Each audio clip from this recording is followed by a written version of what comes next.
Ako nga pala si Discarding Butcher. 4 na taon ako dating nagtatrabaho sa Slovenia, Europe bilang matadero. At ngayong kasalukuyan, 8 years na dito sa Manitoba, Canada bilang butcher. Nandito nga kami sa Pinas ngayon, nagbabakasyon. At eto na nga, nagkaroon na ng plano. Unang destination, Kabungawan, Pangasinan.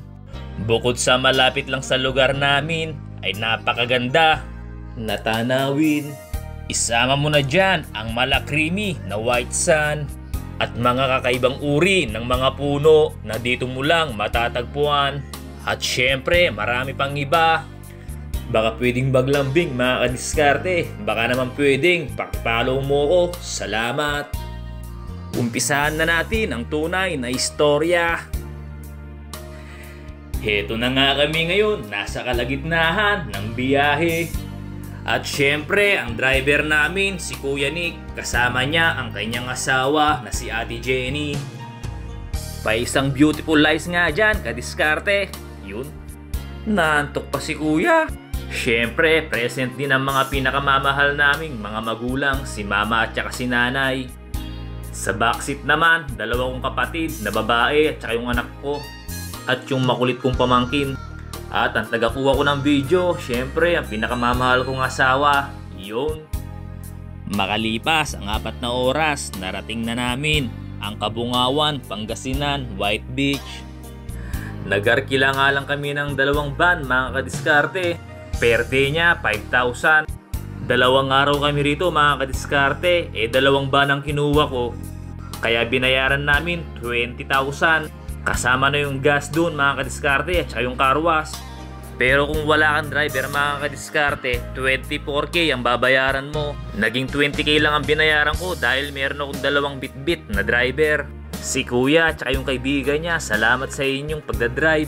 At ayan na nga, si Utol, inuumpisan nang idiskarga ang mga gamit namin. Dahil nga 2 araw kami dito, may mga baon na kaming karne tulad ng baka, manok, baboy, kasama na rin mga gulay na pangsahog. At samahan mo pa ng soft drinks, tubig, juice, paper plate. At syempre, di rin mawawala ang pang-pansit at pang-spaghetti para sa mga bata. Kung kaya naman bitbitin, dalin na. Kasi pagdating dito, medyo mahal ang mga bilihin.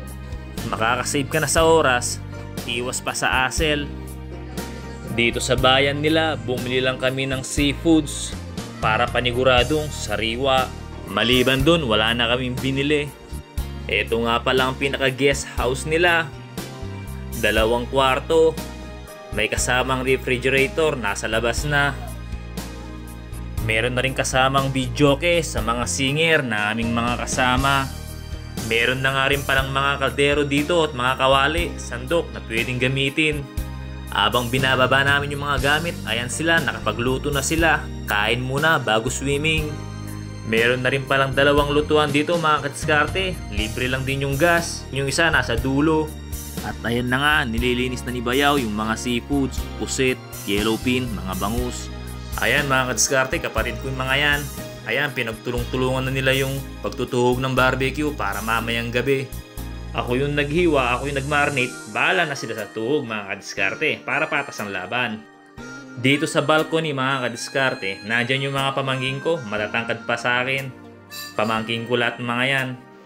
Mula dito sa balcony mga kadiskarte, ang ganda ng ambience mga kadiskarte, talagang nakaka-relax. Ito nga pala si Utol ko mga kadiskarte, nagtatrabaho sa Slovenia, Europe. Butcher din siya katulad ko. Alright! Mula dito sa itaas mga kadiskarte, ganitong tanawin lang naman ang iyong makikita. O diba mga kadiskarte, extremely beautiful. Talagang mabibighani ka mga kadiskarte. Babalik ako rito mga kadiskarte isang araw. Kain muna tayo mga kadiskarte, medyo nagutom ako. Pagkatapos nito mga kadiskarte, pupunta tayo dun sa baba, itutur ko kayo. At ayun na nga mga kadiskarte, kinain na ni European yung kanyang squid. At sasabayan mo pa ng Yellowfin. Yeah. Dahil nga nasa kabila pa yung beach mga kadiskarte, kailangan nating tumawid dyan sa tulay na yan.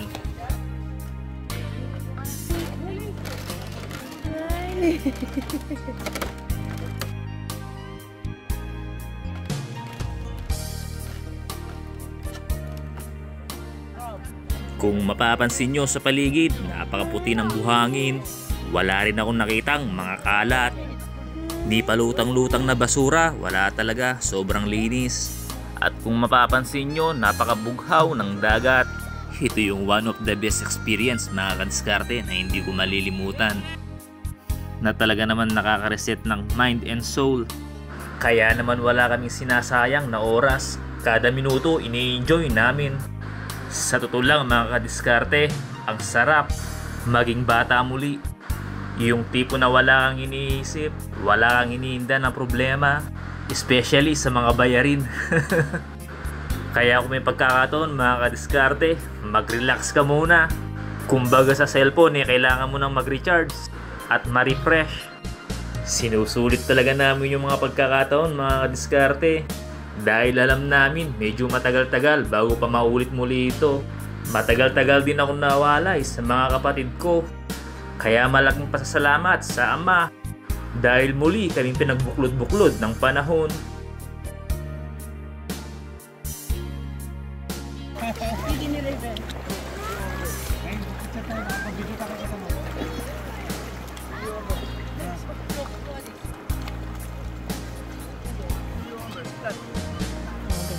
Umiiyak na siya.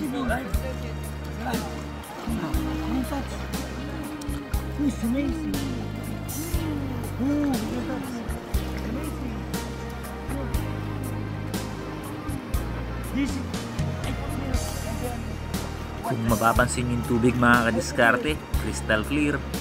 Game. Tagalan yung kuha.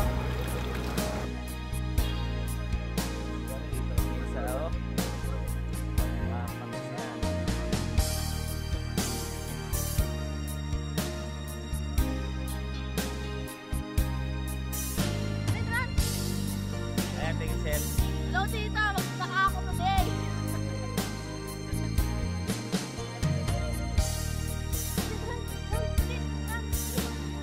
Sa likod ng rock na yan mga kadiskarte, nandyan yung depth pool. Talaga naman bago ka makarating dyan mga kadiskarte, parang totorturin yung mga paa mo dahil sa mga bato. Pero worth it naman mga kadiskarte, great experience. Tapos nakakapagbigay din ng malaking attraction yung mga rock.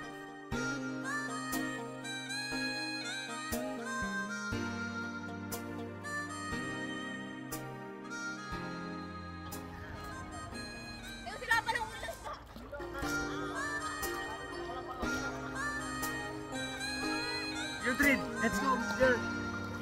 A lot of fish.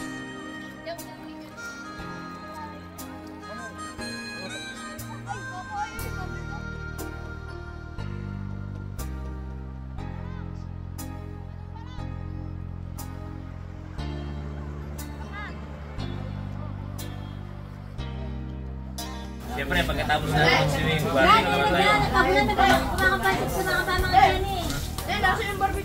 Sino nag-marinate dyan dito?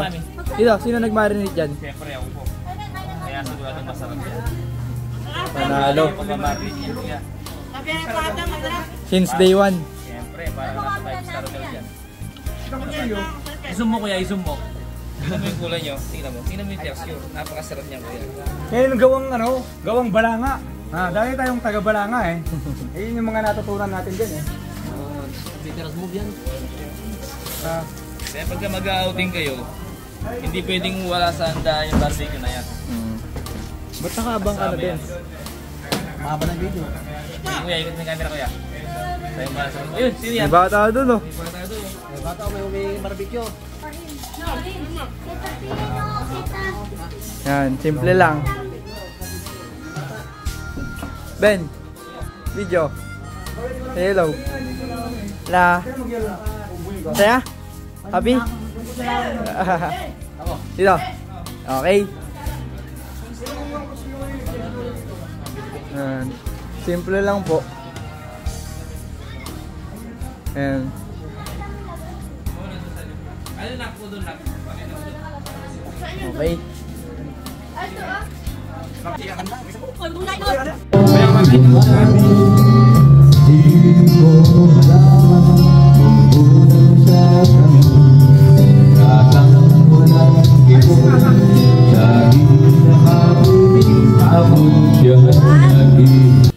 Ang binayaran naman namin mga kadiskarte dito sa pinaka-hotel nila, guest house, ay 7,500 within 2 days.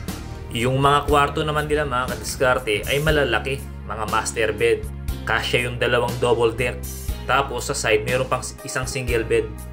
At lahat ng mga kwarto rito mga kadiskarte ay may kanya-kanyang aircon. Kaya siguradong masarap ang tulog ng mga bata. Tapos mga kadiskarte, ang budget naman namin sa foods tulad ng meat, snack, drinks, at etc. ay umabot din ng 30,000 mga kadiskarte. O ayan mga kadiskarte, nagkaroon na kayo ng idea kung uuwi kayo ng Pilipinas at magre-relax